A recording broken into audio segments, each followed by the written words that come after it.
thing with dating is that, like, I just was, like, trained too well to associate heterosexual interaction with getting murdered.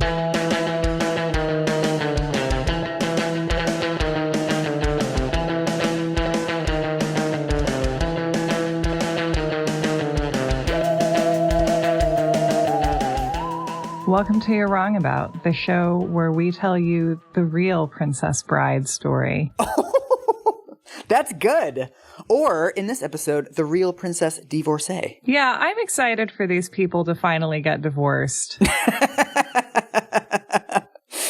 I am Michael Hobbs. I'm a reporter for the Huffington Post. I'm Sarah Marshall. I'm working on a book about the Satanic Panic. And if you want to hear cute bonus episodes and support the show, you can support us on Patreon at patreon.com/you'rewrongabout, or buy a t-shirt, or do none of that stuff and just continue listening quietly.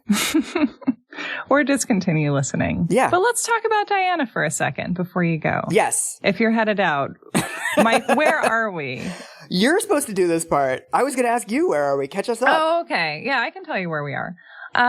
Princess Diana has decided that she wants out of the royal family. Yes. And so the way that she went about doing this was by publishing some kind of a book that she worked on with a sympathetic journalist named Andrew Morton. And so I'm very interested in talking about a world where when you want to get divorced, the first thing you do is keep it a secret and publish a book about it behind everybody's backs. I know. And lie about your participation in the book, too, as we will get to. But I want to pause here and do sort of our last meta comment for the series, because we're going to do one more episode that is talking about the death of Princess Diana and all the conspiracy theories that crop up around her death. But this is the last episode of the series where Princess Diana is really a character. One of the fundamental challenges and tragedies of Diana's life is that really all of the information that we have about her comes from deeply mediocre and biased biographies. Like, that's really the only credible information that we have about her is from anonymous sources, friends of hers who she ended up not speaking to because they were selling their secrets to the tabloids. Her therapist was on retainer to a tabloid for £1,000 a week to give away her secrets. Oh my God, that's so unethical. It's so bad. And what we're left with at the end of, this 36-year-old woman's life is a bunch of biographies that really can't be trusted. I mean, one of the things that really stands out about the Andrew Morton biography, which she starts working with him on in the 1990s, is it's way too nice to her. She lies to him about having affairs, and he's like, okay. It's like, and then Rainlegs kind of slipped. Yes. And then we have Tina Brown's biography that is too mean. At every turn, she is implying that Diana has the worst possible intentions. She keeps talking about how Diana, quote unquote, manipulates the press, which, like, that's her job, is to manage her relationship with the press. Right. Framing it as manipulation is weird to me. It's like Kitty Kelly's biography of Oprah, where she basically seizes on, like, every potentially iffy thing Oprah has ever done in her entire life, and the book is just a felted matter made of that. Yes. And there's an accusation where Kitty Kelly is like, Oprah has tried to publicize and maximize the likable aspects of her character and to minimize the unlikable ones. And it's like, yeah, like, how she's dare a public she? Personality. Are you saying that Oprah is alone in this behavior? Like, what? Another thing that I really dislike about Tina Brown's book is that she keeps mentioning that Diana likes sex. She brings it up like 6 different times. And in a way that's supposed to suggest that that's, like, bad. Yes.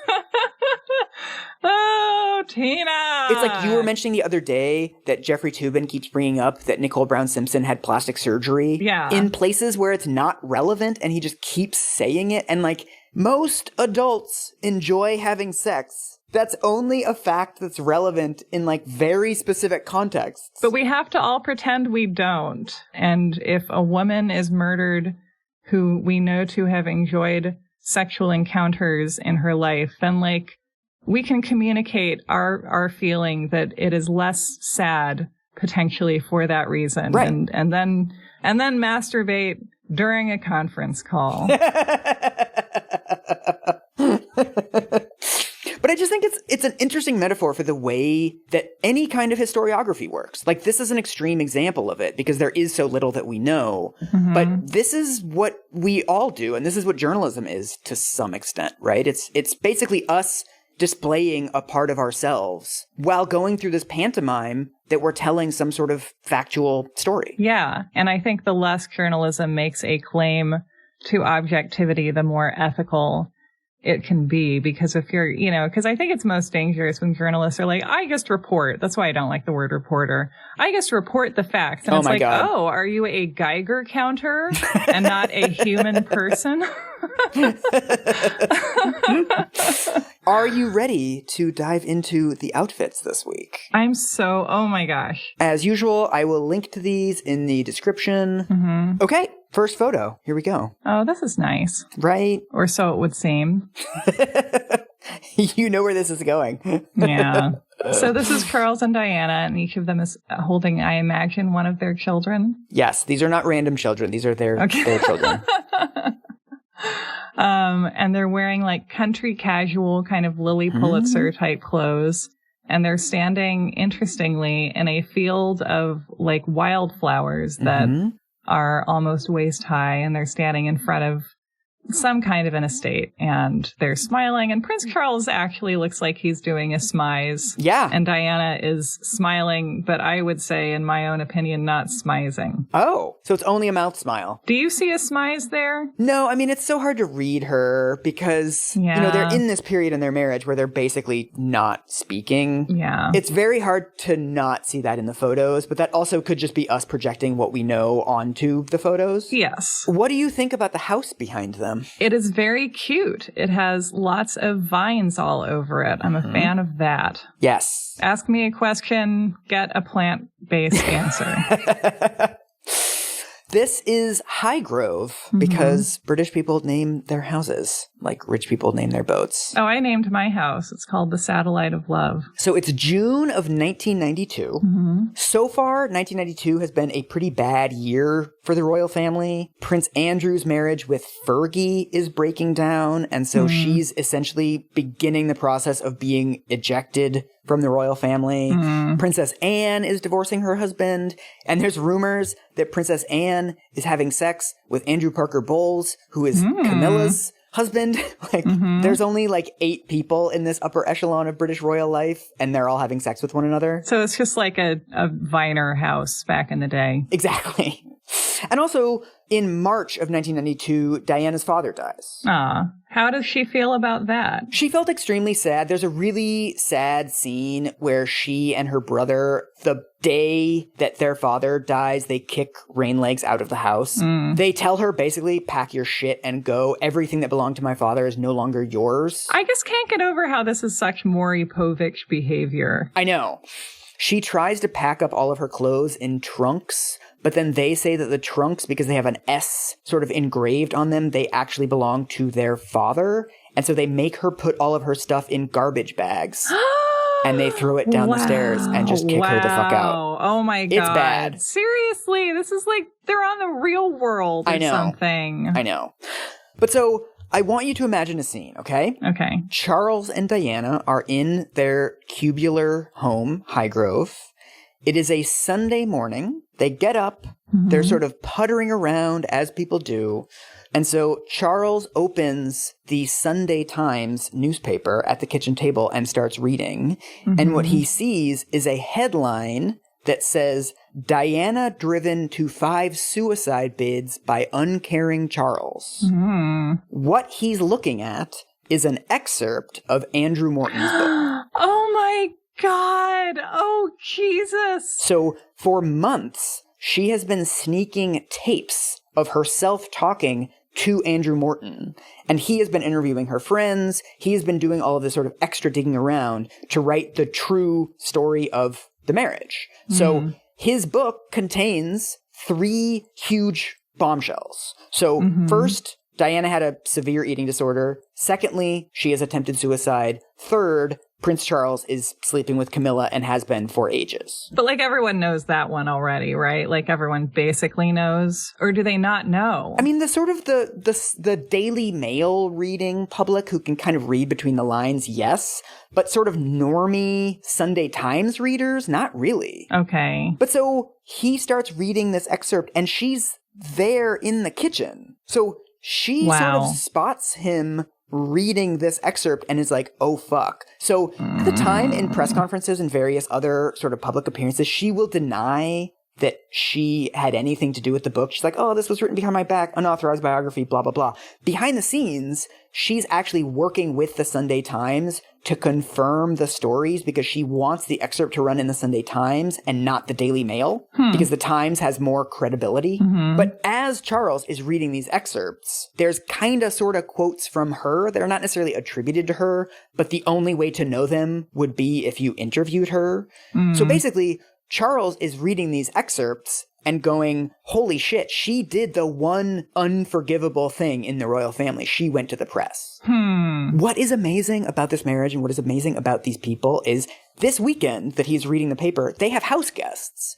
So he's reading this livid. Their house guests sort of come down. Are there pancakes? They have to make nice with these house guests. And Prince Charles, as he's reading the deepest, darkest secrets from his own fucking marriage, he has to pretend everything is okay. And then for hours, they're like, oh, let's go for a tour around the gardens and let's go for a horseback ride. And so he has to go through the motions all day. And then finally, at the end of the day, he can come back and confront Diana. Yeah, well, I feel like this is a great example of the punishment fitting the crime. Yeah. Yes.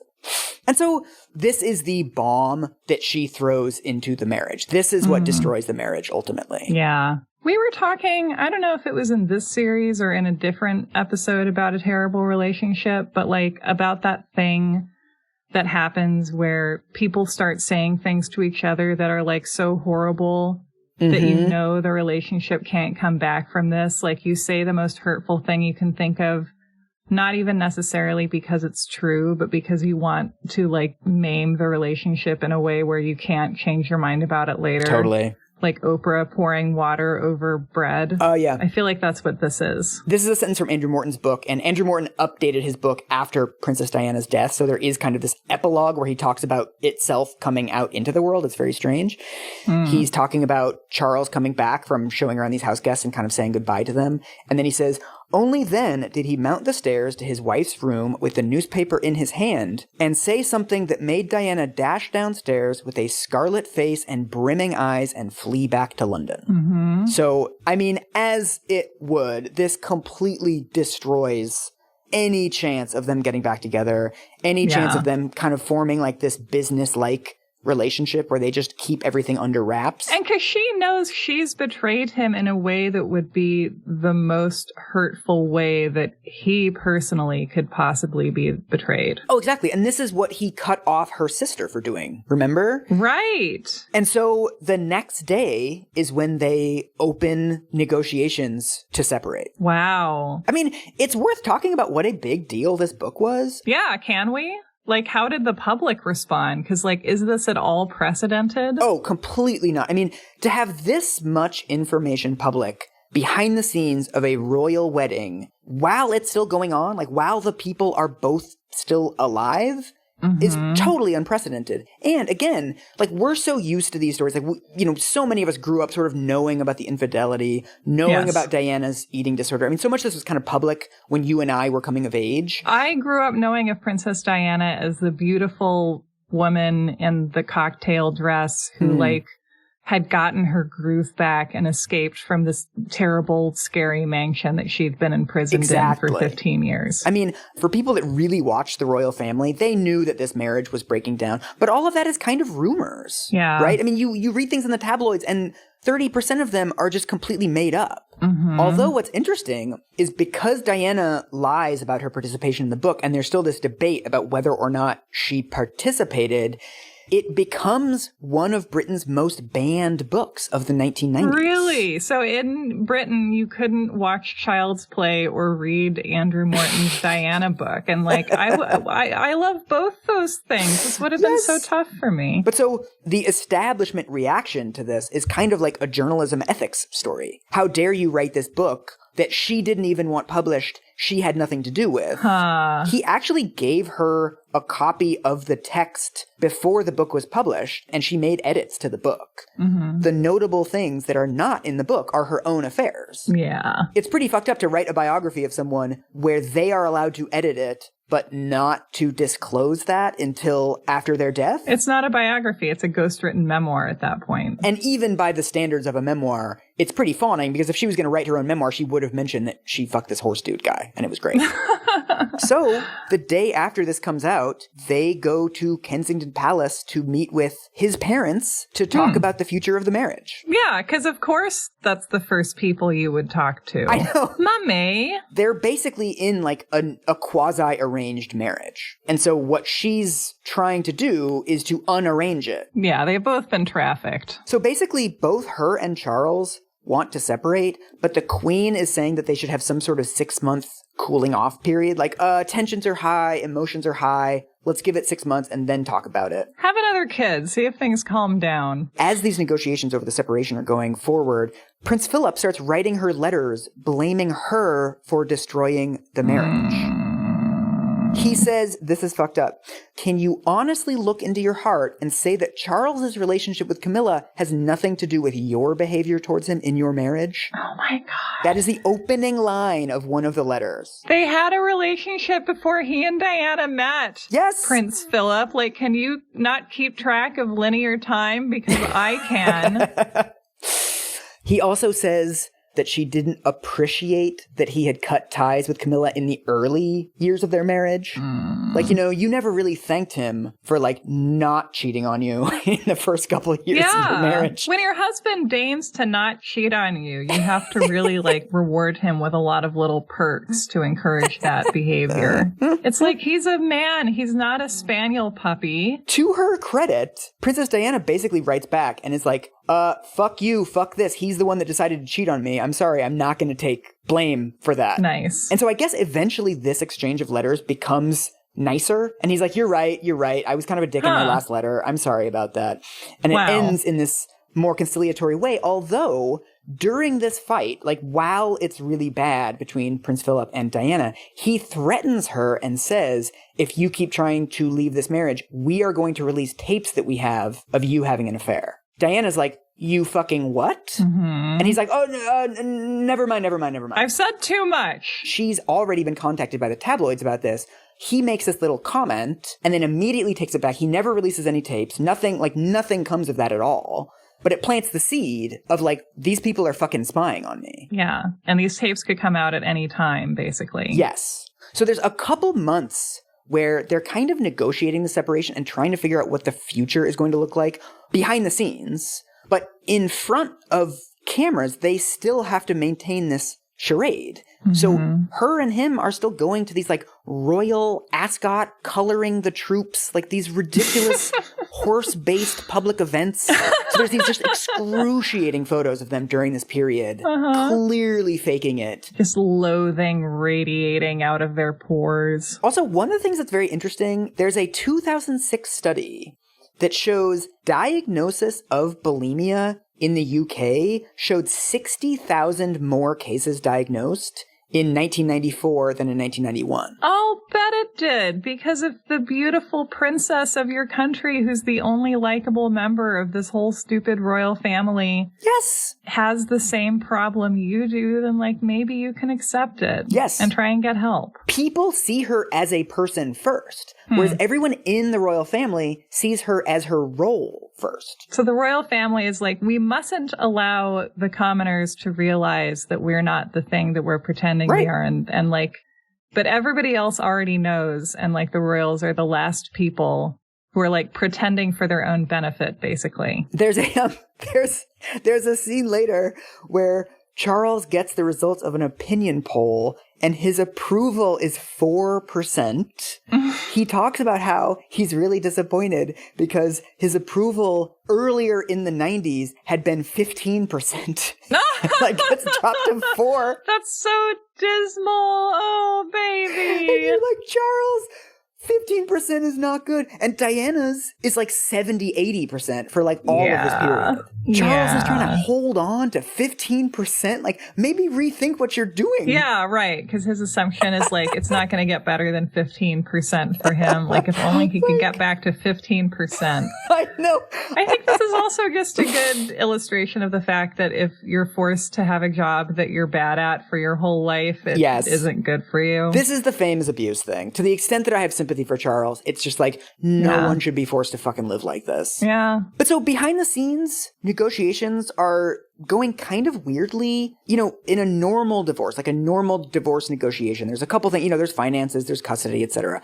In the British royal family, there's literally laws that only apply to the royal family. So at one point, Diana is like, well, look, I still have the option. I can just take the kids and fuck off to Australia. Her brother lives in South Africa at this point. So she's like, I can just move to South Africa and like take the kids with me. And they're like, no, this is the heir to the throne. It's literally illegal for you to have custody. Wow. These are like kind of political negotiations. Like the prime minister is involved in the negotiations over this separation. So it's like they're not her children first. They're like the crown jewels or the, I can't think of another fancy British thing, the Bayeux Tapestry. Yes. Yeah. So finally, at the end of 1992, they come to a agreement. So there's going to be a formal separation. She is going to stay in Kensington Palace. Prince Charles is going to move to, like, I don't know, some other fucking palace on the other side of the park. I don't know the names of these palaces. This is so weird. These are just two trashy people who need to get a divorce. And, like, I say that word out of love. Because, like, this is just garden variety trashy behavior, which is what people do when they've been miserable for years and they don't know how to be kind to each other and they throw each other down the stairs. If only they knew that. I know. But anyway, on December 9th, 1992, they announced the separation publicly. A magical day. The Prime Minister announces it in the House of Commons. It's like an act of statecraft. Yeah. And so they are now separated. Wow. Are you ready for our next photograph? Yes. This one is called DianaJeans.jpg. You know what? Oh, wow. I have never seen this look before. This is amazing. Isn't it great? Yes. She looks like a mom in Kansas City who just got off of a shift at the craft store. She looks like a human woman having a divorce. Totally. She is wearing a t-shirt with a moon and stars motif, which looks like a normal shirt that you could get at a JCPenney, but I'm sure is designer or something. Probably. And then she has a quintessential pair of mom jeans. Yes. Belted, cinched. She's with one of her kids, I assume. And the shoes are great. The shoes are what make it clear that it's very deliberate. That it's an outfit. Yeah, exactly. Like, you're like, oh, it's a look. It's not just like her throwing on jeans. She does have some like Jodie Foster in the second half of The Accused energy right now. So the reason I chose this photo is because Diana is entering what I call her wine mom period. Ooh. She's living in Kensington Palace. After he moves out, all three of the books that I read have like very long and very boring descriptions of how she redecorates and he redecorates, which I am not remotely going to recount. But the detail that made me feel like this is her wine mom period is she starts putting up, you know, those like pillows and stuff that people have in every Airbnb you've ever stayed at with inspiring quotes on them. Live, laugh, love. Yes. Yes. This is an excerpt from Andrew Morton's book. On every chair were silk cushions embroidered with humorous motifs, such as, good girls go to heaven, bad girls go everywhere. I love it. You have to kiss a lot of frogs before you find a prince. Ah. And, this is the best one, I feel sorry for people who don't drink, because when they wake up in the morning, that is the best they are going to feel all day. That's so lovely. I know. But you know what I love about this is that Princess Diana can finally be her authentic self and bare her soul, and her authentic self is just like a mom from Duluth, Minnesota. Yes! Oh, you set this lady loose in a Target. She also, this is fucking savage, she decorates the bathroom with political cartoons making fun of Prince Charles. That's so cute. Good for her. She's having fun. You know, this is great. She also starts like tying up loose ends. She makes up with her grandmother. She also, importantly, she makes up with Rainlegs. Wow. She asks Rainlegs around, and Rainlegs apparently is so scared of meeting with Diana alone that she brings her new fiancé. Good idea, Rain. I know. Like, I don't know how this is going to go. Is she just going to, like, pistol whip me? Like, what does she have in store? But apparently, Diana comes to this realization that, like, Rain loved her father too. Yeah. So she is having a feelings jubilee. Like, this happens to people where you just like some major structural thing changes and then chaos reigns, and then suddenly like all these other immovable things become movable somehow. This is also the time, a month after they announced the separation, Charles and Camilla's quote-unquote sex tape comes out. Oh, the tampon tape.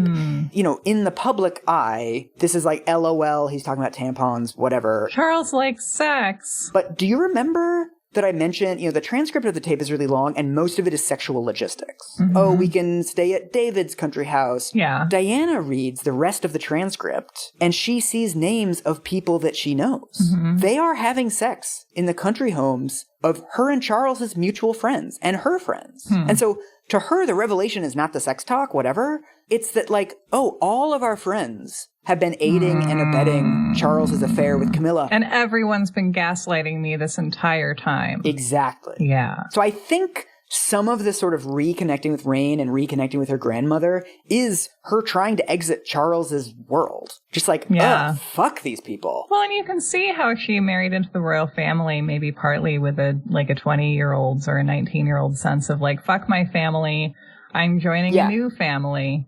And then having joined that new family is like, that didn't really work either. Yeah. There's a really interesting passage in Andrew Morton's book where he talks about her daily routine and just sort of like how solitary her life is. He says, it was a quiet, almost monastic life. The princess's daily routine rarely varied. Her day started promptly at 7 a.m. After a light breakfast of pink grapefruit, homemade muesli, or granary toast, she departed for her daily workout at the exclusive Chelsea Harbor Club. Around 9 a.m., her flamboyant hairdresser, Sam McKnight, put in an appearance. I'm like, what do you mean by the word flamboyant there, Andrew? Right. While he attended to her hair, the princess was busy on the bedroom phone, for friends knew that the early morning was a good time to catch her. At that time of day, she was usually chatty and lighthearted. So this is like her going through her text messages and like chatting with people. Yes. And then, you know, some days she'll have friends over for lunch, or she'll go have lunch with whatever, Elton John or whoever she wants to. But most days, she just like has lunch by herself in the house. She doesn't have a lot of social engagements. This is what her old security guard says. People have this image of Kensington Palace, that there are flunkies and court jesters all over the place and it's buzzing all the time. But at 5:30, the butler, the cleaner, and the dresser go home. It's the most lonely place in the world. So most nights, she's just like hanging out, watching TV. Does she have her old job still? Like, is she still going to ribbon cuttings and stuff? Well, she's still doing that stuff, but the schedule is much reduced because she's not sort of like an official member of the royal family anymore. They've like quietly demoted her. Yeah, basically. Under the terms of the separation, she gets the kids every other weekend and on half of the school holidays. Wow. It's like she's Tim Allen in the Santa Claus. And so for those weekends, she'll go pick them up. She'll hang out with them. They'll, you know, go to the zoo or go to a museum or like do, you know, normal parent stuff. But most of the time, she's by herself. There's a thing on Christmas Day of 1993 where the kids are at Sandringham, this country estate, whatever, that the royal family has. And so she's invited to go up there Christmas Eve, but then she has to leave early before anybody gets up on Christmas Day. And she says she cries the whole way on the way back to London that year. It's the first Christmas without the kids. In the midst of this loneliness, she falls in love with another guy. Have you heard of this? Of falling in love with a guy? Yeah. This is the thing. I'm avoiding saying his name because his name is Oliver, And his last name is Hoare. Do you want to try to pronounce that? Well, because it's a British name, I'm sure it's pronounced Harrow or something. Looking at the word, I want to pronounce it whore. Well, whore is a kind of frost. I mean... I just don't want to say the word because it's a mean word. Okay, do you want to say Harrow? Yeah, let's say Harrow. So Oliver Harrow, he's friends with her, he's friends with Charles. He somehow gets dispatched by the royal family during the separation negotiations as like a go-between. They're not really speaking. So Charles will sort of deputize Oliver to, tell her that this is what I'm thinking about. And then she comes back with a different message. And so over time, her and Oliver end up getting romantically involved with each other. All of Diana's relationships have this just like fundamentally doomed quality. The issue with Oliver is that he is married with 2 kids and his wife is extremely wealthy. He's like an art gallery owner guy. And basically his art gallery is not remotely sustainable. And so without his wife's support, it would close up. Yeah, because it's an art gallery. I mean, it's the thing. Like, people talk about, like, he's not going to leave his wife. Everything about him is wrapped up in his wife's fortune. But as people do, Diana convinces herself that it's going to work out, whatever. They get like what is called a love nest, but it's just an apartment in Pimlico that they start having sex in this random apartment a couple times a week. Well, they're all apartments. I mean, there's no love nests that are like actual nests. I don't know why we need this term. Anyway, it's an apartment. They start having sex in this apartment. Somehow his wife finds out about this. Like, are you having sex with the Princess of Wales? And he's like, yes, a little bit. And his wife is like, I will take you back. I will forgive this. I will not fuck over your art gallery if you stop seeing her. Not as friends, not as business associates, just cut her completely off. And he's like, you know what? Fine. I'm going to rejoin this marriage. I'm going to try to fix my marriage. I'm not going to see Princess Diana anymore. So he tells Princess Diana, look, sorry, we're busted. This has to end now. And then they start getting weird phone calls at night. Some accounts say it's 20 times a day. Other accounts say it's 20 times a week. Either way, they're getting just like a shitload of weird calls, and his wife will pick up the phone and she'll just hear breathing on the other end or just a click. So she calls Scotland Yard and asks them, hey, we're getting these like a shitload of these weird nuisance calls. Can you trace them? And after a couple weeks, Scotland Yard gives her a report, and most of the calls can be traced back to Kensington Palace. And she's like, what the fuck? That's so embarrassing. It's really embarrassing. Yeah, Diana. Apparently, she would put on a wig and go call from payphones. My favorite thing that I've learned from doing this series is that Princess Diana was kind of a hot mess express. Dude, yeah. Like, I really relate to her, and I did not think I would do that. Well, she just loves relationships that are never going to go anywhere. Like, this was never going to work out. Love a good doomed relationship. I know. Love it. It's also part of a pattern of her of getting super infatuated with guys.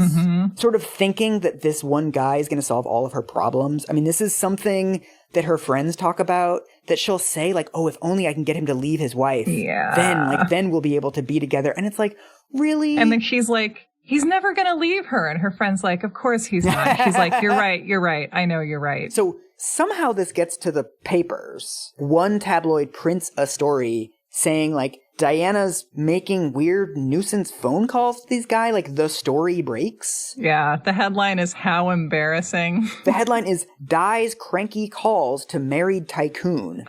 At least in America we make puns. I know, that's not even that good of a tabloid headline. No. But then this is seen as like Diana's manipulation with the press. And this is actually like low-key kind of manipulative. She goes to another journalist because she's very good at building relationships with journalists. Like she'll have journalists over for like off-the-record lunches pretty frequently.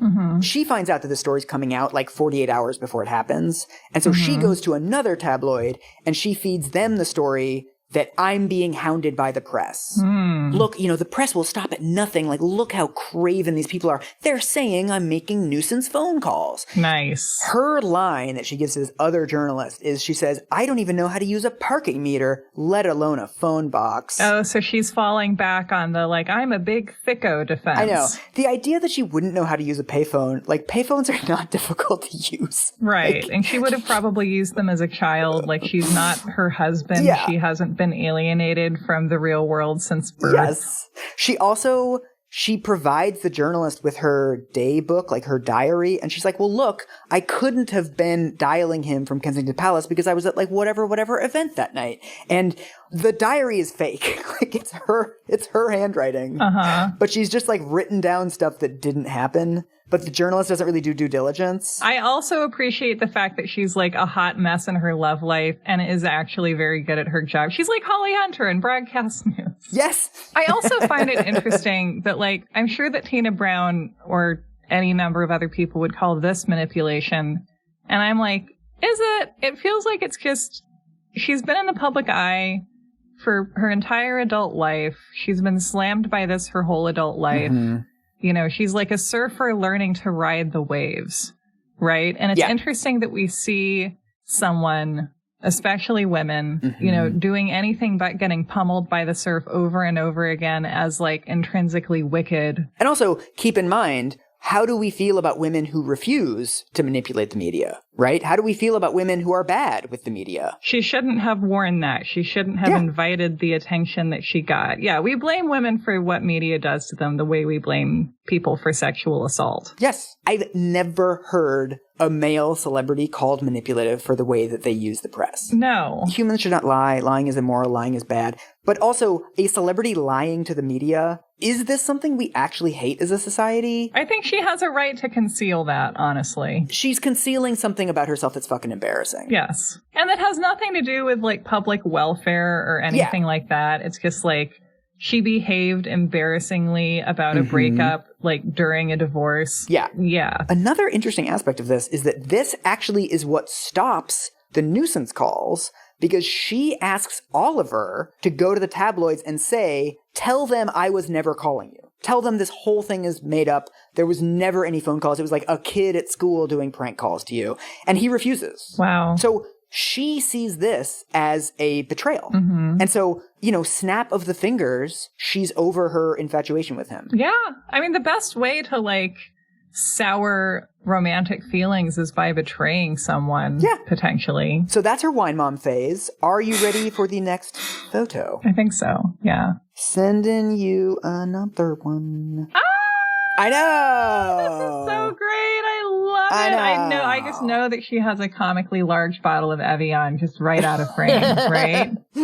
Okay, this is great. This is Diana in her, like, step-up box phase, I assume. And she's wearing a lovely, like, impressionistic leotard with, like, blotches of pink and yellow, and then those little bike shorts that everyone wore in the 90s. And then cute little, like, Reeboks and socks like everyone also wore in the 90s. And she's on some kind of an exercise machine, like a weight thing at the gym, and she's giving great face. She's totally being like Gym Rat Barbie. I love it. This is a symbol of how her relationship with the press is souring. Really? Go on. This comes at a time when, first of all, in 1993, the Squidgy Gate tapes come out. So those are in the paper. And this is fucked up. The Sun sets up a hotline where you can listen to the tape for 36 pence a minute. What?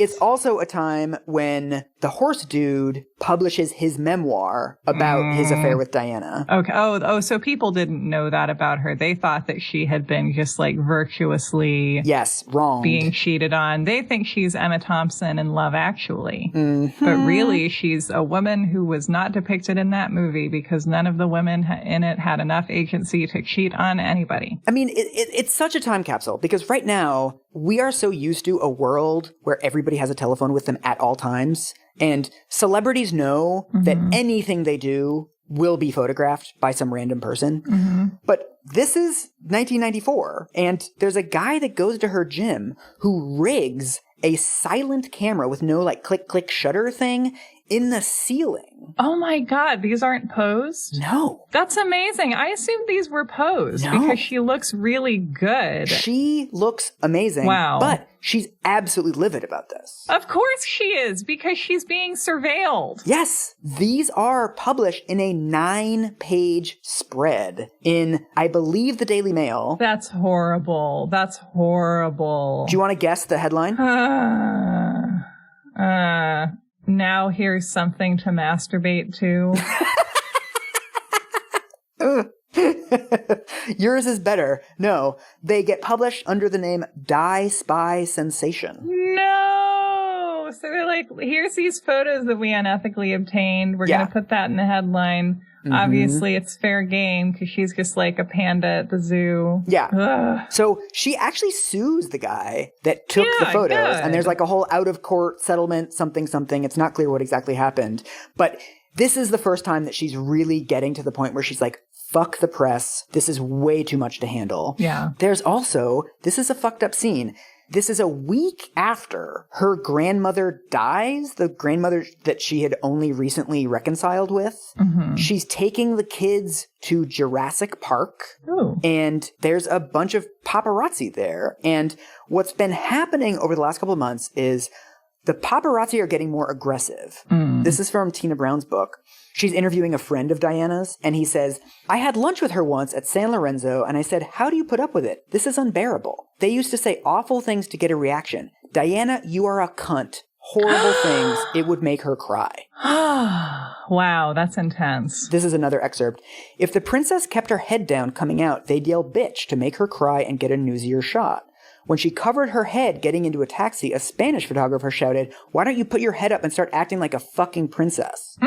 This becomes her relationship with the paparazzi. She sometimes does blow up at them. And the problem is that once you blow up at them once, then they want to get the shot of Diana blowing up at the paparazzi. Yeah. That's worth more than a just sort of generic photo of her walking down the street. So it's like Beanie Babies. Yes. This is what happens at the Jurassic Park premiere when she's in an emotional, pretty vulnerable state. They're yelling horrible things at her, and she yells back at them, why don't you rape somebody else? Wow. Which is pretty fucking intense. Wow. Yeah, wow. One of the paparazzi says, her eyes were fixed on us, and then she let out a scream like a wild animal. You make my life hell. Yeah. But then what drives me fucking crazy is that then, of course, this becomes like a big story, like Di lashes out at paparazzi at Jurassic Park, whatever. And the Daily Mirror publishes a political cartoon of Princess Diana as a dinosaur. She's the T-Rex. Yeah. And she's bearing down on the photographers. And the word bubble for one of the photographers is, wow, Mum, you're better than the movie.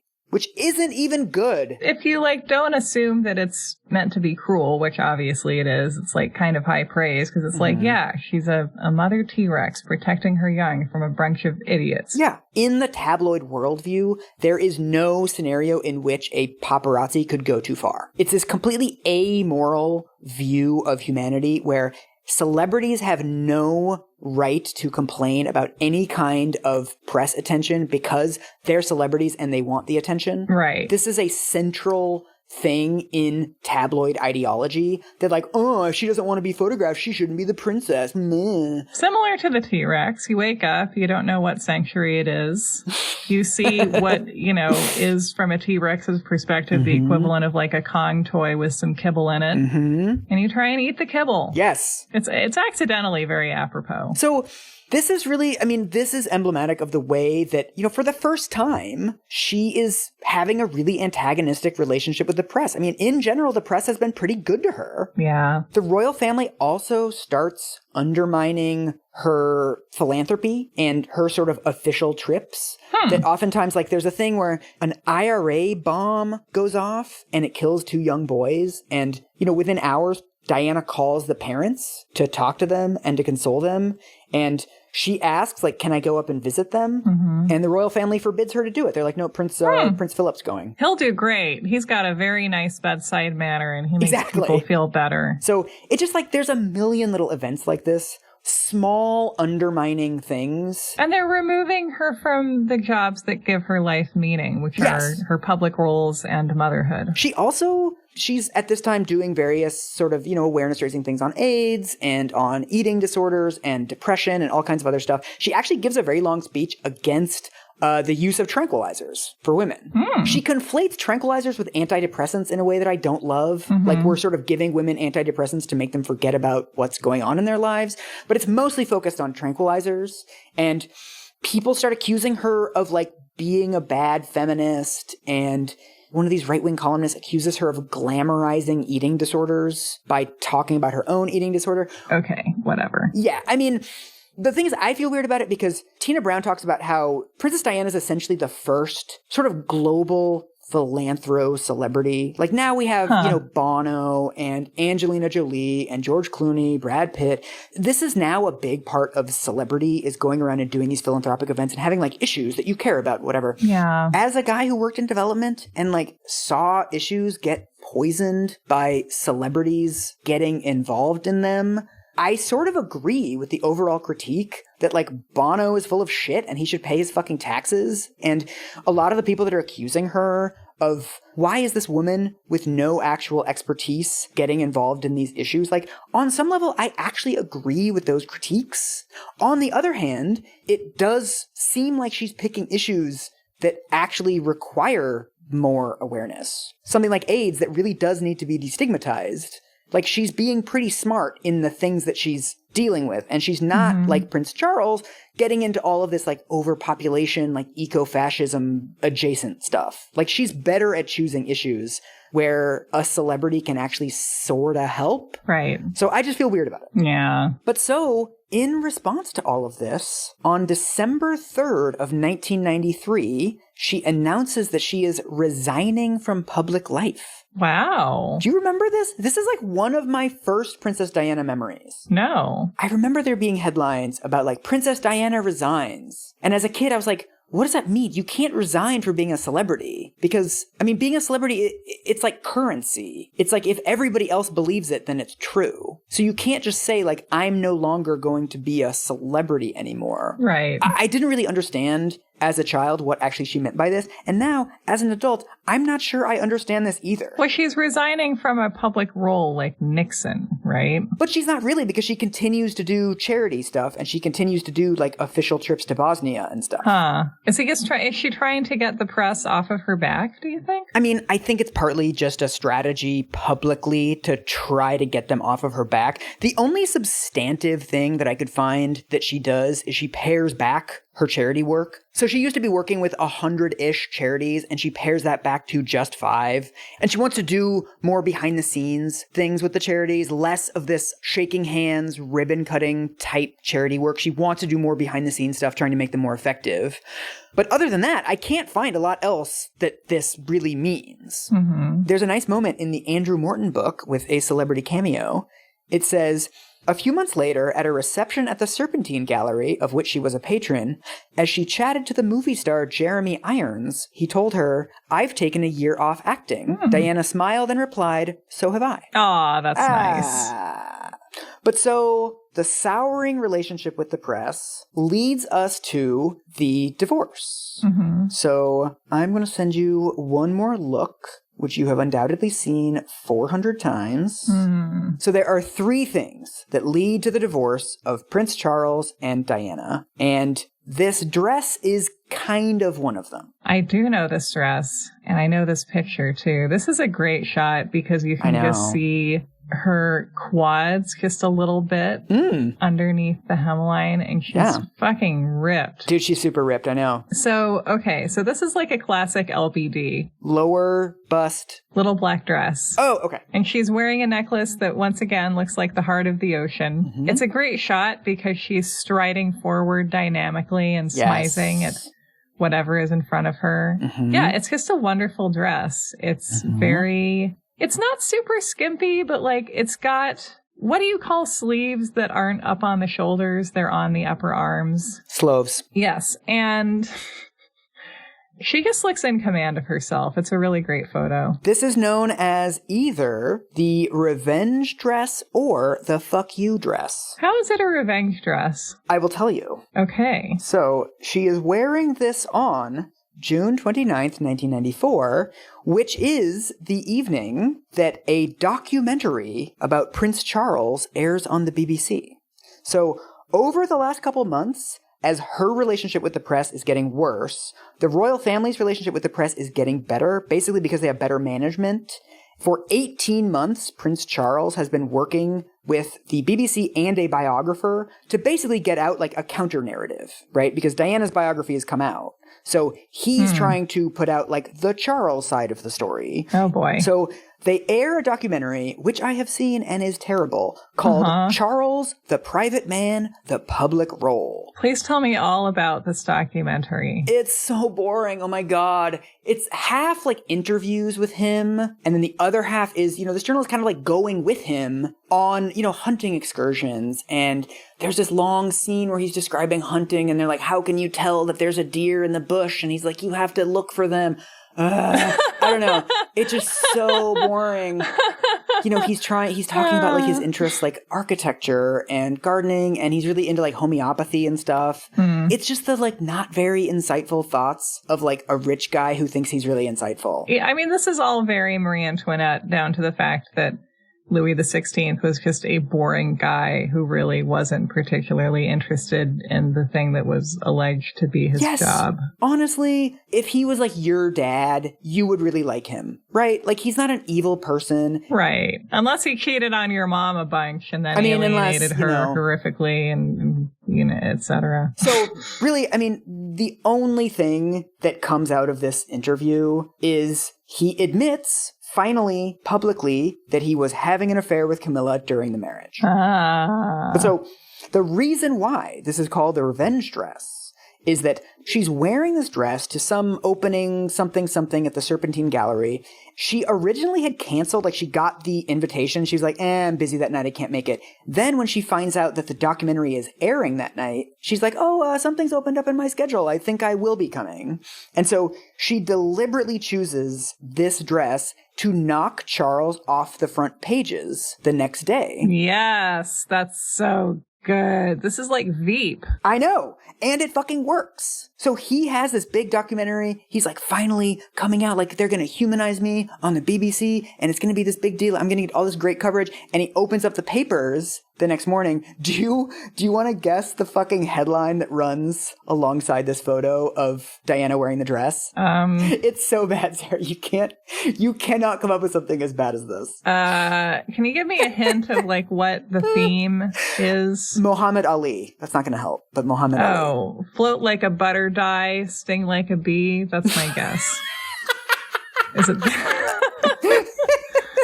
It's probably not that.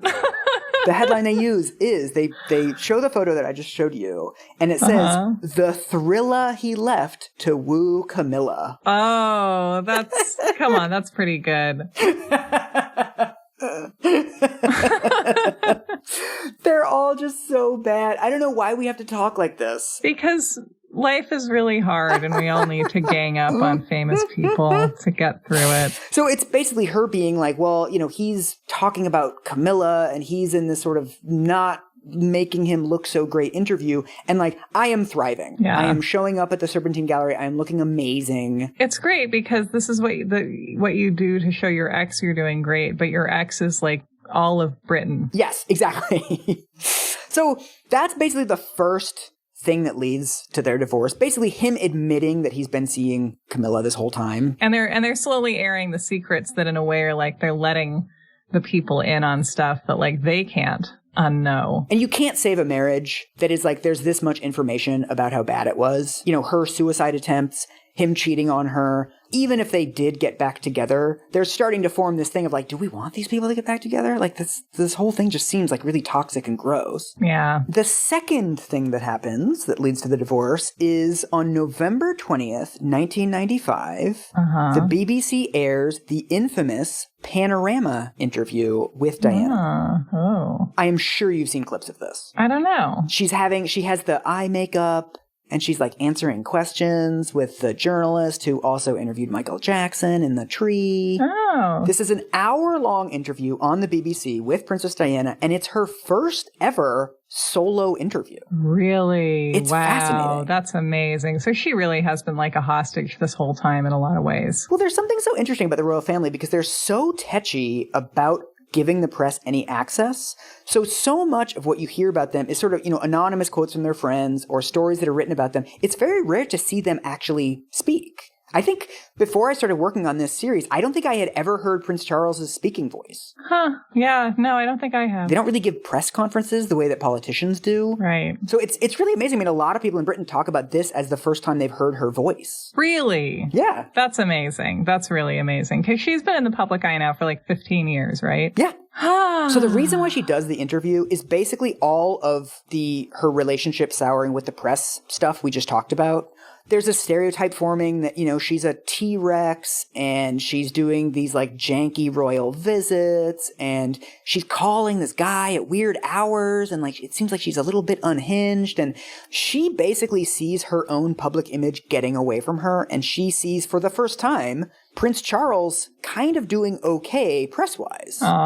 She wants to strike back because she knows that divorce, anything that happens with this relationship is going to be primarily a PR battle. Well, there's nothing worse than your ex doing okay. Right? Yeah. So she starts fishing around for journalists. She knows a journalist named Martin Bashir through, I think it's like a friend of a friend or a cousin or something. She sort of vaguely knows him. He spends months working on her to get a solo interview with her. I mean, millions of journalists have tried this, but it doesn't work until basically she decides to do it. And he shows her checks that prove that her staff are in the employment of News of the World. Yeah, and the Murdoch ones play dirty, right? Well, this is worse. We find out later that Martin Bashir faked the checks. What? They don't exist. Oh Yes. my God. Well, that's really dirty. So she had let one of her staff members go, and Martin Bashir took this person's name,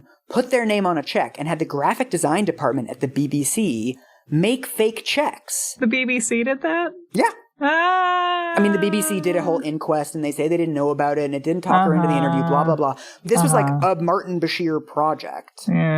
He's playing off of her paranoia. Yeah. Come with me if you want to live. It's so fucking unethical. Yeah, it really is. And also, this is bananas. Everybody filmed it completely secretly. So her own staff, like her head of press, did not know she was doing this. Oh, wow. Oh, boy. That's intense. This is really intense. We need like a big soapy TV version of this. Like, I know. Not good TV. Soapy TV. It's also wild. The BBC kept it secret from their own board of directors as well. That's amazing. So everyone's being real shady about this whole thing. The one time in his book that he sort of breaks character, Andrew Morton talks about this, and he's like, it's pretty fucked up that you need this much subterfuge to record an interview with like someone who's a public figure, and like our tax dollars are going to her salary. And the idea, what everybody's afraid of is that the royal family is going to find out about this in advance and going to kill it. It's like, you shouldn't have a royal family that like makes it illegal to have basic transparency about their operations. Like, it's actually fucked up that the BBC couldn't tell their boards of directors about this, because the boards of directors knew members of the royal family. Like, they're all connected. They're from the same social class. Right. So they would have found an excuse to kill this. And it's like, that's actually a huge indictment of the fact, A, that we have a royal family, and B, that the BBC, that is supposed to be this like impartial state broadcaster, is so fucking intertwined with the royal family that you can't even do an interview with a member of the royal family. That's bad. That's not a good thing to have going on. So I am sending you a clip. We're going to watch a clip of this. Oh boy, I'm nervous. I'm nervous for her. I know. 3, 2, 1, go. According to press reports, it was suggested that it was around this time things became so difficult that you actually tried to injure yourself. Is that true? When no one listens to you, or you feel no one's listening to you, all sorts of things start to happen. For instance, you have so much pain inside yourself that you try and hurt yourself on the outside because you want help, but it's the wrong help you're asking for. People see it as crying wolf or attention seeking, and they think because you're in the media all the time, you've got enough attention, inverted commas. But I was actually crying out because I wanted to get better in order to go forward and continue my duty and my role as wife, mother, Princess of Wales. So, yes, I did inflict upon myself. I didn't like myself. I was ashamed that I couldn't cope with the pressures. What did you actually do? Well, I just hurt my arms and my legs. And I work in environments now where I see women doing similar things. and I'm able to understand completely where they're coming from. What was your husband's reaction to this when you began to injure yourself in this way? But I didn't actually always do it in front of him. But obviously anyone who loves someone would be very concerned about it. Did he understand what was behind the physical act of hurting yourself, do you think? No, but then not many people would have taken the time to see that. Wow. What do you think? Someone's chopping some onions in here. I know. I mean, so she's describing her self-harm, basically, in this clip. And so the first thing that I was struck by is that she's, like, extremely self-aware about everything. I know.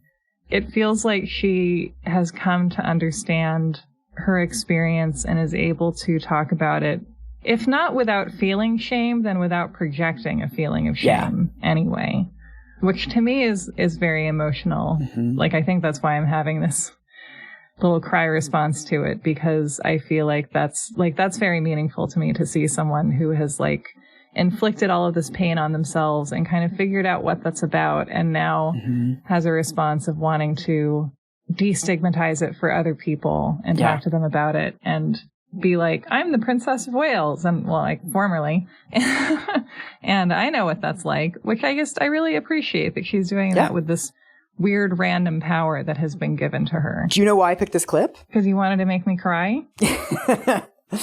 And she sounds like you. She's talking about the power of the media. She's talking about when people see you as this public figure, they think you have all this power. But underneath it, you're actually hurting. Like, that's something you've said on the show like 20 times. Oh, thank you, Mike. Thank you for comparing me to Princess Diana. Well, it was also that in your jeans. Oh, yeah. No, I do look great in those mom jeans. But, yeah. Well, and I feel like she is undertaking a project that's dear to my heart, partly because, you know, it's important to me too, which is just, like, allowing people to talk about emotions and emotional trauma in a way that, like, allows us to heal and progress forward, rather than, like, dynamically ignoring things like the royal family does. And I'm also struck by two things that she says in this. One is that she feels that it was upsetting to Prince Charles to see her injuring herself, because it would be upsetting to anyone to see someone they loved hurting themselves. So that's implying that she does think that he at least loved her at that time. She could have twisted the knife there, right? I mean, she could have said, like, oh, he never cared about me. But she says, like, no, he loved me and it was really hard for him. Yeah, she has a very, like, there's not a lot of rancor present at least in this clip, which is interesting as she's talking about this former marriage. And then also what I find interesting is her saying that, you know, no, Prince Charles didn't understand what was going on or why she was doing what she was doing, but then, like, not many people would have been able to or would have bothered. And that makes me sad. Yeah. Because that's, like, a very low expectation of other people. You know, I guess this idea of, like, if you happen to end up somehow in a relationship with someone who's able to try and successfully figure out, like, some of what you're going through emotionally, even if you're able to, like, describe it very clearly for them. That's the rare exception to the rule. She's aware of the system that she's inhabiting. She's aware of the fact that people could have gotten to know her and chose not to. And she talks about how the family basically settled on this explanation for their marital problems, that her bulimia caused everything. Wow. You know, her bulimia was the reason why the marriage broke down. It was the reason for her suicide attempt. It was the reason why Charles eventually started sleeping with Camilla. And, you know, what she says over and over again in this interview and in the Morton book is that the bulimia was a symptom of a marriage that wasn't working. And even if you disagree about the timing, and if you, like, inexplicably don't trust that and believe it was a pre-existing condition, then you're still citing her bulimia as the single greatest stressor on the marriage, which, like, come on. I know. I think the single greatest stressor on the marriage was 3 words: the in-laws. Oh, yeah. So there's other things in the interview. The interviews are an hour long. She also admits to having the affair with the horse dude. She lies about participating in the Morton book, which is interesting. There's also one of the huge pieces of news that comes out of this interview is she implies that Prince Charles isn't suitable to be king. She doesn't say it. She says, I think the top job would bring enormous limitations to him, and I don't know whether he could adapt to that. Wow. Nice. By the standards of the royal family, nothing like this has ever been said before, right? The queen basically saying that, the king might not be able to handle being king. This is a huge deal. It's the sickest imaginable burn. Exactly. There's this fascinating thing, too. So this interview is the largest audience for a TV documentary ever. Wow. Like the Colin Firth Pride and Prejudice. The public loves it. I mean, you can't watch that clip and not feel anything. There's a poll afterwards that only 25% of the population says that she should play a less active role in public life. Wow. So they really like her. But what is fascinating to me is that the royal family and sort of this upper echelon of British society basically thinks that she's posting cringe. They hate it. So, in what way? What do they hate about it? Basically, she's talking about serious stuff that, the future queen of the country should not be talking about. Apparently, Camilla says that Diana had finally proven that she was loopy, half-witted, and probably ought to be locked up. Oh, wow. And her own mother is so embarrassed by this interview that she doesn't answer the phone for a couple days because she knows her daughter's going to be calling. Yikes, that sucks. It's bad. Yeah. The social mores of upper crust aristocratic British people are so different from sort of ordinary Britons at this point that they cannot fathom, what would possess somebody to do this or why they would reveal this much about themselves. But then really the last straw that leads them to proposing divorce is a woman named Tiggy. I feel like this is a name in a dream that I woke up from a nap and I'm like, Tiggy. Who is Tiggy? Tiggy is the nanny to William and Harry. Oh, of course. Classic. Go for the nanny. So as soon as she leaves the family, Charles casts around and finds basically an alternate universe version of Diana. She's upper crust. Her family's connected to the royal family. Kind of like the way that Diana was in her early 20s. It's go be a nanny for some rich family, whatever, until you get married. Whatever, Tiggy. Who cares what you do? So she starts taking care of William and Harry and sort of being the person at Highgrove that takes care of them when Charles is off, doing his eco-fascism.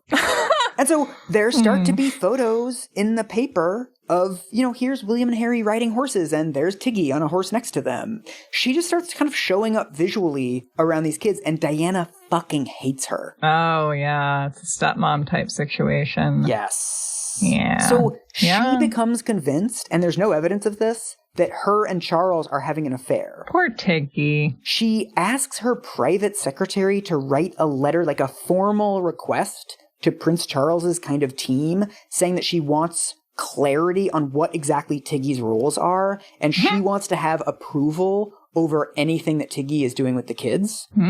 It's a weird move. And then in late 1995, rumors start going around that Tiggy had gotten pregnant with Charles's baby and had an abortion. There's a Christmas party that Diana is invited to where Tiggy is also attending. And she walks up to Tiggy and she says, Tiggy, good to see you. So sorry to hear about the baby.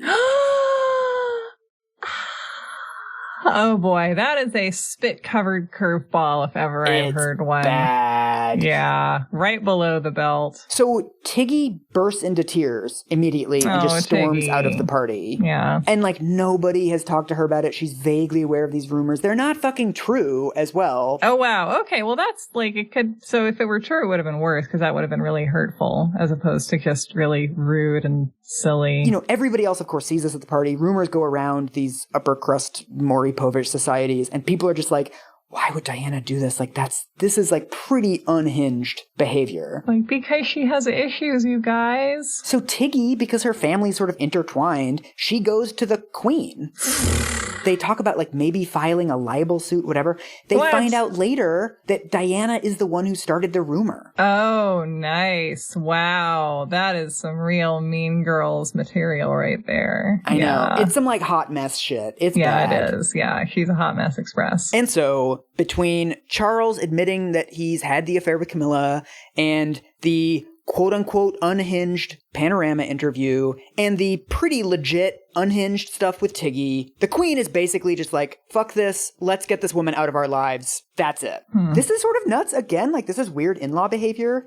So on December 20th, 1995, Princess Diana gets an official letter from the Queen saying, we think you should divorce our son. Wow. Great. Yeah. So it's like she finally got everyone on board by just being a nightmare. Yes, exactly. Sometimes that works. Sometimes that's what is fastest. And so thus commences this sort of 6, 7, 8 month long negotiation about what the divorce is going to actually entail. Ugh. The main things that they're arguing over in the divorce is, of course, how much money, how big is the settlement going to be that Diana gets from the royal family, sort of living arrangements, like can she continue to live at Kensington Palace, can she not, etc., what custody is going to be, and then the thorniest, weirdest issue, can she continue to use the title Her Royal Highness?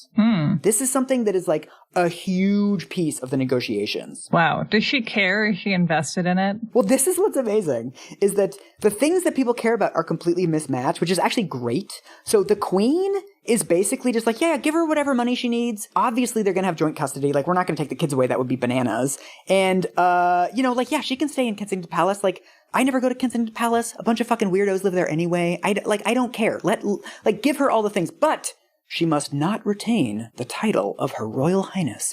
And then Princess Diana is like, look, I want the money. I want to stay in the house. I want the kids. And like, if I have to give up the title, then whatever. I don't give a shit about this fucking title. Right. Great. I know. She does also insist that she retains the privileges to use the Buckingham Palace gym, which I think is a really weird flex, but fine. Does she get to keep using it? No, that's actually one of the things she loses in the divorce. Oh, well. Yeah. So at the end of this divorce, there's like months of negotiations, and like she puts out press releases and they put out press releases, and it's like kind of weird and ugly. She gets £17 million payout and £400,000 a year for like her office. So they're going to continue to pay her staff and like the rent in the building, whatever. Cool. She gets to stay in Kensington Palace, but then they insist that she can no longer be Her Royal Highness. She is now Diana, Princess of Wales. Well, that's the same thing, basically. I know. This is basically what Diana says, like, yeah, this is all fake. Right. Like, tell me about the real money that you're putting in my bank account. Say more about that part. Who fucking cares? It's nice that she doesn't care very much or at all. So on July 15th, 1996, the papers are filed and they divorce. It is almost exactly a year and 6 weeks until she dies. Wow. So she got a year. Yeah. So we're really in like the countdown phase now. Ooh. All right, last photo. Okay, are you emailing it to me? Yes. Okay, so this is an image of Princess Diana that connects with really my only memories of her from the mid-90s, when I remember her doing a lot of landmine charity stuff. And this appears to be her doing, that, because there's signs all over with a skull and crossbones saying, "Danger, mines." Yes. And she's wearing some kind of protective vest that says the Halo Trust on it, with this kind of like mid-career Rachel Weisz kind of an expression on her face. Yeah. This is actually part of the sort of her being manipulative thing, because this is her. She's been doing landmines, anti-landmines charity work for a while. And she goes down to Angola to do this sort of walk through a heavily mined area. And something went wrong with the photographer's camera, like lenses, heat, humidity, something. And so because he didn't get the shots, she has to do it again. And so, of course, this is seen as like, oh, it's fake. It's just a photo op and she's manipulating the media. And it's like, yes. Like, she's not actually clearing the land of mines. Yeah. And it's based on the idea that, like, people don't understand that there are different kinds of charitable work, which I think people basically do. It seems She got interested in landmines activism after seeing a documentary. She's such a millennial. I mean, this is like the last phase of her life, the sort of post-divorce Princess Diana, which is really the only glimpse that we have of what her life would have been like if she lived. Yeah, or what she was starting to grow toward. Yeah. She forms an alliance with Tony Blair, who is now the prime minister, and he's really the only person to see the potential of this person, like for bringing attention to issues, and she's very good at that aspect of the job. And so he makes her a humanitarian ambassador.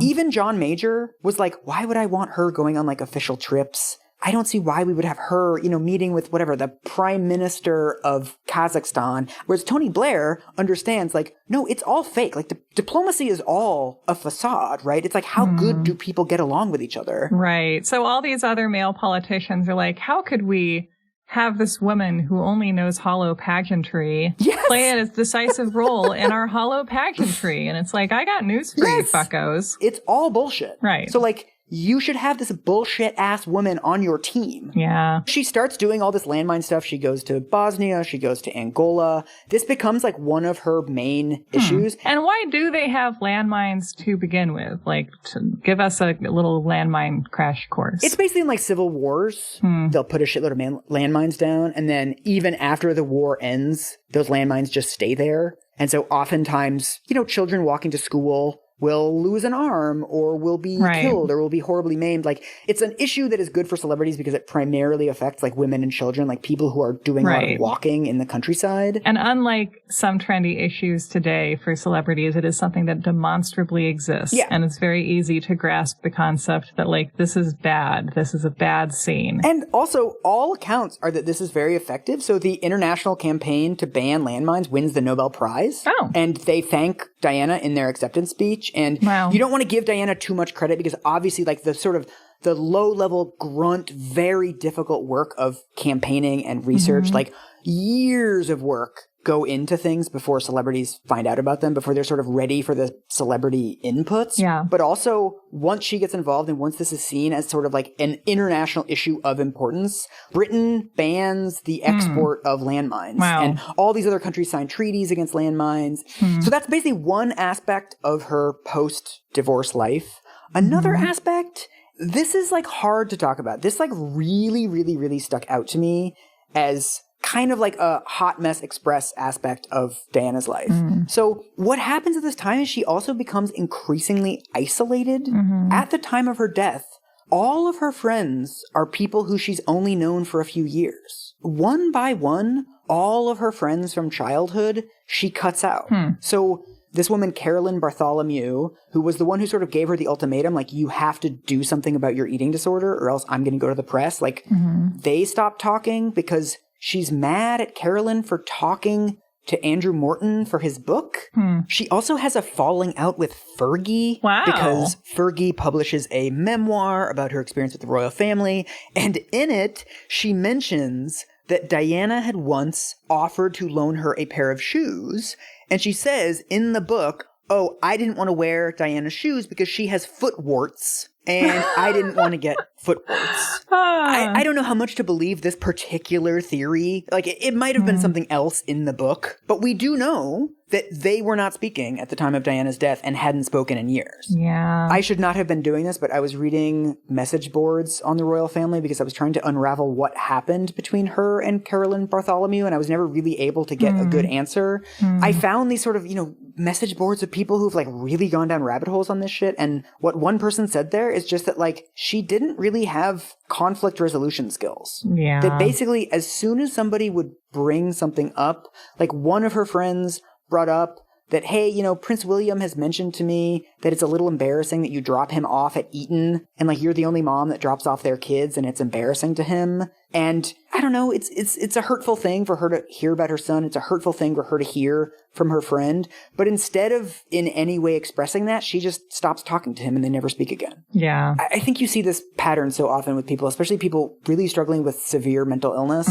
It's like they need people, they need perspective, they need love so bad, but yet they're pushing people away from them. Like the exact thing that they need, they're not able to receive. I mean, I think unfortunately, like, trauma in relationships often teaches us to rely on black and white thinking, which then makes it harder for us to cultivate good relationships. You know, it's like you know what you need, but you're not willing to do the thing that would get it to you. Or you're not able to, because like it feels too bad to be held accountable. Yeah. And you associate that feeling with being attacked or something. Like there's so many reasons to just like cut out the relationships that involve someone expecting accountability from you. One of the reasons why she dives so deeply into these relationships with men is that she has this idea that it's sort of like, you know, once I meet a man, everything will be better, right? Mm-hmm. Instead of trying to form intimate relationships with people that she can really trust that aren't being paid by the tabloids to sell her out, she ends up thinking that like, oh, what I really need is a man. Yeah. And so the last thing that happens before we get to our tragic 5th episode is she meets one more guy. She has one more love of her life. Mm-hmm. His name is Hasnat Khan. Have you ever heard of this guy? No. He is a surgeon in London, and she meets him in 1995 when a friend of hers is undergoing surgery, and she visits this friend, and Hasnat Khan is the doctor. Mm-hmm. So apparently one of the things that really gets her fixated on him is he like doesn't give a shit about her at all. They're like, meet the Princess of Wales. And he's like, yeah. Anyway, next Tuesday, you need to take these medications. Like he's not impressed by her at all. So this friend of hers is in the hospital for 18 days, and Diana just starts coming every day and chatting to the doctor. Of course. They date for 2 years. Oh, wow. There's just something interesting to me about Hasnat Khan, who's like a very important guy in her life, but there's literally no photos of them together. That's impressive. It's also striking in that it's really the only sense of normalcy that she gets. Like, you can see why she likes this guy, that he's a junior surgeon. He's pretty close to her age. He's really into his job. He's working like 80, 90-hour weeks. And, you know, they start doing normal stuff together. She'll come over to his, you know, he lives in like a really modest 1-bedroom apartment, and she'll come over when he's not there and like clean and do his dishes. She says at one point they go to a pub and she's like, let me order. I've never ordered drinks before. And he like has to tell her how to do it. This really is like Roman Holiday. At one point she goes and watches him perform surgery, which is like a cute girlfriend thing to do. Totally. She starts wearing, he's from Pakistan, and she starts wearing like traditional Pakistani clothes when they hang out. That's really cool. Another thing that's really interesting about him, he's never said a word about their relationship to the press to this day. He's just not interested. Like, the guy seems very thoroughly not interested in being in the press, in fame on any level. Can you see why dating Princess Diana for 2 years would perhaps put you off of that whole concept even more? No shit. Yeah. But then, in the same way that, you know, all of her relationships have this just like fundamentally doomed quality, eventually journalists sniff out that they're dating, and there's a story in the Sunday Mirror about him and about them, and he doesn't speak to her for 3 weeks. Oh shit. Wow. As soon as that story comes out, he starts getting like racist death threats in the mail. Another thing of like the doomedness of this is that she is envisioning this life for them where they're sort of both like globetrotters, where she's doing her landmine stuff and he is going to be sort of a partner with her, and he's going to go around and like raise awareness of like medical issues. And when she talks about like this life that she's envisioning for them, he's like, no, I don't want to raise awareness of surgery. I want to do surgery. And this is also kind of fascinating. His parents will not allow him to marry a non-Muslim. At one point, his dad gives an interview to the press, and he says he's not going to marry her. We're looking for a bride for him. She must belong to a respectable family. She should be rich, belonging to the upper middle class, preferably to our relations or tribe. But if we do not find her in our own tribe, we can try outside it. But preferably, she should be at least a Pakistani Muslim girl. Well, this sounds familiar. And so in May of 1997, this is 3 months before she dies, she goes to Pakistan without telling him and goes to try a charm offensive on his parents. So she goes and hangs out with them, and they're like, no, you don't get it. Like, we like you. It has nothing to do with the fact that we don't like you, but it's just like, this is the future that we have envisioned for our son. And he gets really pissed off at her because, like, are you fucking serious? You're going to go work on my parents? And so in, you know, sort of May, June, the relationship is kind of breaking down. Like, they've just reached the limit of what they can do within the relationship that they have. And in July, she tells him, just so you know, I wanted to do some stuff with my kids this summer. I was going to try to take them to the Hamptons, but like the security arrangements weren't high enough. So for our summer vacation, we're going to spend a week or two on the yacht of this guy, Mohammed Al-Fayed, who owns Harrods, the department store. So when she's gone, he sees a tabloid with her on the cover cuddling with this guy, Dodi Al-Fayed, the son of the guy who owns Harrods. And so she comes back and he breaks up with her. He's like, you're being kind of chicken shit. You clearly don't want to be in this relationship anymore. And instead of telling me, you're just cheating on me with this other guy. Well, I mean, also like behaving indefensibly is a great way to just force someone to break up with you without having to assertively break up with them yourself. So they break up sometime in late July, and at the end of August, she dies in the car crash.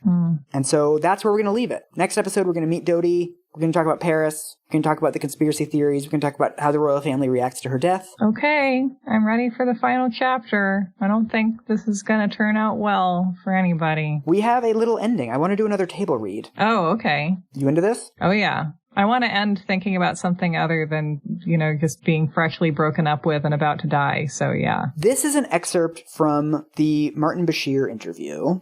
So I'm going to play Martin and you're going to play Diana. Okay. What role do you see for yourself in the future? I'd like to be an ambassador for this country. I'd like to represent this country abroad. As I have all this media interest, let's not just sit in this country and be battered by it. Let's take them, these people, out to represent this country and the good qualities of it abroad. When I go abroad, we've got 60 to 90 photographers just from this country coming with me. So let's use it in a productive way to help this country. You say you feel your future is as some form of ambassador. At whose behest is that? On what grounds do you feel you have the right to think of yourself as an ambassador? I've been in a privileged position for 15 years. I've got tremendous knowledge about people and how to communicate. I've learned that, I've got it, and I want to use it. And when I look at people in public life, I'm not a political animal, but I think the biggest disease this world suffers from in this day and age is a disease of people feeling unloved. And I know that I can give love for a minute, for half an hour, for a day, for a month, but I can give. I'm very happy to do that, and I want to do that. Do you think the British people are happy with you in your role? I think the British people need someone in public life to give affection, to make them feel important, to support them, to give them light in their dark tunnels. I see it as a possibly unique role, and yes, I've had difficulties, as everybody has witnessed over the years. But let's now use the knowledge I've gathered to help other people in distress. Do you think you can? I know I can. I know I can. Yes. And that's the Diana I want to leave us with. Me too. She's trying. She's a mess, but she's trying. She's a big mess with a good heart. Yeah. I just love that. Yeah. People need to feel affection. All I can do is make people feel loved. That's always been her at her strongest. She was in a system that refused to acknowledge the truth of that everybody needs to feel loved. And people kept telling her that it didn't matter that she was good at that. And it did matter. And now we know it mattered because she isn't around to do it anymore. And we can tell. So I think that this is what she would have done if she had lived. I think she would be sort of an international ambassador for making people feel loved and talking about the things that she had been through. Yeah. And I think that she would have great Instagram stories today if she were still around. So I know that might seem frivolous to be like, I wish I could see what her Instagram stories would have been like. But I really do. And I think they would make us feel less alone in this difficult world. And I guess, one of the hang-ups people have is accepting that something as frivolous as Instagram stories can do that, but they do. We can't turn our back on emotional sustenance, even if we find it in a place that seems to be embarrassing somehow. And that's also the one thing that I don't know if she ever got in her life, is emotional sustenance. Yeah. Okay. So I have a moral from this. Ooh. If you'd like one. Do it. Okay. Everybody, survive, because you have to keep living to eventually have a relationship that's worthy of you. Fuck, Sarah, now I'm chopping onions over here. Huh? Okay. I was worried that didn't make sense. Live!